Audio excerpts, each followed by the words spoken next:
2025-26 సంవత్సరానికి సంబంధించిన రాష్ట్ర బడ్జెట్ ను ప్రభుత్వం ప్రవేశపెట్టిందని చెప్పి ఈ రోజు రాష్ట్రంలోని పేదలు, రాష్ట్రంలోని రైతులు, రాష్ట్ర వ్యాప్తంగా ఉండే మా ఆడబిడ్డలు అందరూ కూడా ఎదురు చూస్తా ఉన్నారు. కానీ ఒక మాటలో చెప్పాలి అంటే ఈరోజు రాష్ట్ర బడ్జెట్ బట్టి విక్రమార్క గారి సుదీర్ఘ ఉపన్యాసం, గంటన్నర ఉపన్యాసం తర్వాత మాకు అర్థమైంది ఏంటి అంటే 6 గ్యారంటీలు గోవిందా గోవిందా అని అర్థమైంది.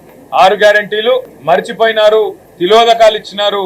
100 రోజుల్లో 6 గ్యారంటీలు అనే మాట ఇవాళ పాతర వేసినారు అనే మాట స్పష్టంగా అర్థమైంది. ఈ మాట నేను ఎందుకంటా ఉన్నా అంటే ఈ రోజు రాష్ట్ర ప్రభుత్వం ప్రవేశపెట్టిన 2వ బడ్జెట్, వారు అధికారంలోకి వచ్చిన తర్వాత డిసెంబర్ 2023లో ఇది 2వ బడ్జెట్ వారు ప్రవేశపెట్టింది. ఈ 2వ బడ్జెట్ చూసిన తర్వాత రాష్ట్ర వ్యాప్తంగా ఉండే మహిళలు 2500 రూపాయలు 100 రోజుల్లో ఇస్తామని చెప్పి ఏ హామీ ఇచ్చైతే మహిళల ఓట్లు వేయించుకొని గెలిచినారో వారందరూ కూడా ఇవాళ పూర్తి స్థాయిలో హతాశులైపోయిన పరిస్థితి. అదేవిధంగా రాష్ట్రంలోని పెద్ద మనుషులు 4000 రూపాయల పెన్షన్ 100 రోజుల్లో వస్తుందని ఎదురు చూసిన వారందరికి కూడా ఈ రోజు దాదాపు 500 రోజుల తర్వాత గోవిందా గోవిందా 4000 పెన్షన్ అనేది అర్థమైపోయిన పరిస్థితి. ఇంకొక మాటలో చెప్పాలి అంటే ఈ బడ్జెట్ లో ఇచ్చిన అంకెలు చూస్తే 420 హామీలు 420 హామీలు ఏవైతే కాంగ్రెస్ పార్టీ ఇచ్చి అధికారంలోకి వచ్చిందో ఒక్క హామీ గురించి కూడా ఈరోజు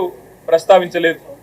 6 గ్యారంటీలు 100 రోజులు అని సొల్లు పురాణం చెప్పి అఫిడవిట్లు రాసి ఇదే బట్టి విక్రమార్క గారు అఫిడవిట్ ను తీసుకుపోయి దేవుని ముంగట పెట్టి ఆ అఫిడవిట్ మాకు భగవద్గీతతో సమానం అని బిల్డప్లు ఇచ్చి ఓట్లు వేయించుకొని అబద్ధాలతో ఏదైతే గెలిచొచ్చినారో ఇవాళ దానికి పాతర వేసినారు. 40% సమయం ఈ బడ్జెట్ తో ఒడిసిపోయింది. 40% ఎందుకంటున్నా అంటే ఏ ప్రభుత్వానికైనా 5 సంవత్సరాల పదవీ కాలం ఉంటుంది, 5 బడ్జెట్లు ప్రవేశపెట్టే అవకాశం ఉంటుంది. కాకపోతే ఆఖరి బడ్జెట్ ఎన్నికల సంవత్సరం బడ్జెట్ కాబట్టి పూర్తిగా అమలు కాదు. మరి ఈ ప్రభుత్వం 2 బడ్జెట్లు అయిపోయినాయి అంటే దాదాపు 40-50% వీళ్ళ ఎజెండా నెరవేర్చడానికి కావలసిన ఆర్థిక సంపత్తి ఏదైతే ఉంటుందో ఈ బడ్జెట్ ద్వారా వారు చెప్పేది మరి పూర్తి చేసేది ఉండే. కానీ ఒక్కటంటే ఒక్క హామీ, తులం బంగారం దిక్కులేదు, నెలకు 2500 మహాలక్ష్మి దిక్కులేదు, అదేవిధంగా నెలకు 4000 రూపాయలు ఇస్తానన్న మాటకు ఇవాళ పాత్ర వేసినారు.